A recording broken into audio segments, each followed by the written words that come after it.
Okay. So can you help our audience understand what a really good onboarding process is? Like what should be really be happening? Okay, I've got this field tech. He's starting on, Monday next week. Mhm. What should that experience be like on Monday? Absolutely. So on Monday, they should be able to come in and perhaps it's simple as having the onboarding documentation in Spanish or in French.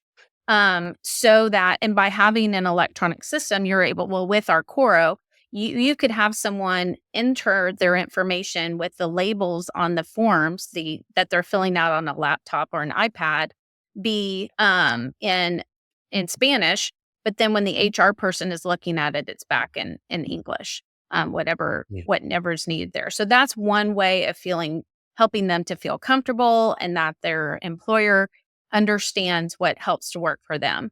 I would also say getting that information captured. So it's not just about the address and all of those items, but not having to enter it multiple times.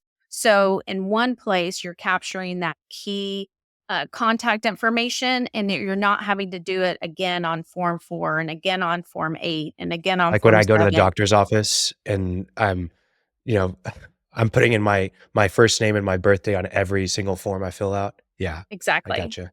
So, So that's an really quick though, what are the documents that would be included on that onboarding documentation? Absolutely. So it would be key contact information, emergency contact information, as well as the payment, say direct deposit information. Mhm. And then there would also be the verification of the work documents. So within that, you can have the manager, they can upload an image of their passport or their driver's license or identification card. And then within that, the manager can log in, look at examples from, say, Oklahoma, and say, this is what a valid Oklahoma driver's license looks like. They've also done that verification in person, and then they're able to check that box internally. So there's some workflow things. You could Okay, also do so things whenever around, I sign up really sorry, if whenever I no, sign up, I don't have any of this stuff. I just grab it. They send me an email with their information. I just file the email, and that's not really great for storage. I'm the only person that can access it. Whenever I sign up for a software like this, are they gonna give me all of these documents that I need to fill out, or do I need to go and create all these forms? How does that work? so there would be a step. We would be creating, say, here's the best practice to get you set up.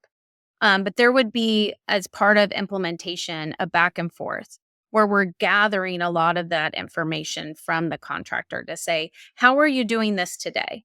What are the processes that you're using today? And then helping to fit that with what the system can do.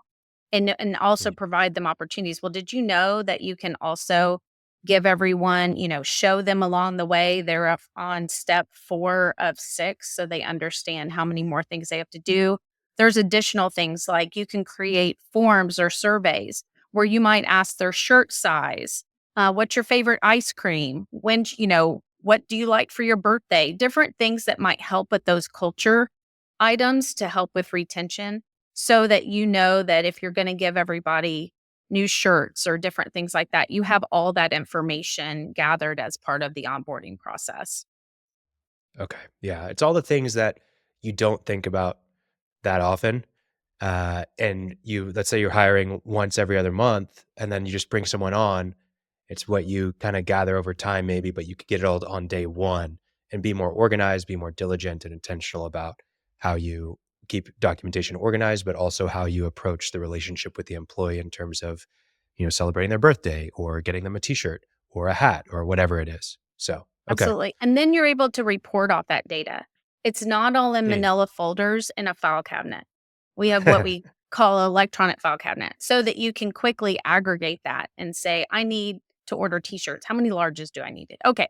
Well, these are all the surveys that we have in, and I'm not having to use all of that time that it would take to go through paperwork to find out how many larges do I need to order or what have you, Yeah. or how many I employees. think We're yeah, getting an I think it's employee, important address list.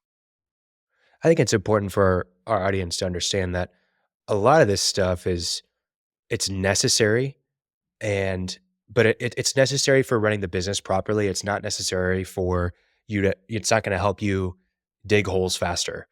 But when the shovel breaks and, snaps somebody's leg or whatever happens, having this information in a place that everybody can access it on your team or whoever needs to on your team, it's gonna save you a lot of time, signing contracts and employment agreements. All that stuff is gonna be really helpful whenever things don't go the way as planned. You need this stuff in place, right? So, um, anyways, just something to Yeah, note. I think it's likely that if you want to replace everybody's T-shirt and you have 50 people and don't have the sizes, what will happen is you will not do it. Yeah, If you say, Yeah, "Oh, pull that up," uh, and I mean, that's the difference. It happens or it doesn't happen. absolutely. yeah, Absolutely. And then also being able to all the extra questions that might come through. What if somebody has a baby? What if somebody changes addresses? What if someone gets married and they need to add a spouse onto their healthcare as well? All of that takes time. And in being able to have, say, an employee portal that integrates with your accounting system or ERP system to be able to have that employee be able to log in and download their payroll stub because they're applying for a loan or they need to change their benefits mid-year, midway through the year, those types of things, and giving them access to what all that is, where you would normally get someone drop by your door and say, "Hey, I need this real quick," or send an email or a phone call.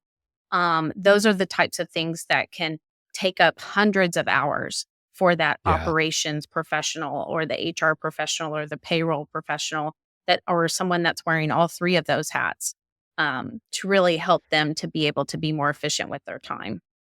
Yeah, I think that employee managed aspect is huge because especially as an owner who's probably taking over some of these things and maybe having some support from someone in the office, just having a portal, hey, you have a question about payroll, benefits, address change, new member of the family, even can you update your shirt size? I'm sure something like those little questions can pull you completely out of what you're normally doing day to day. And so if you're able to say, hey, everything's in this portal, here's your login.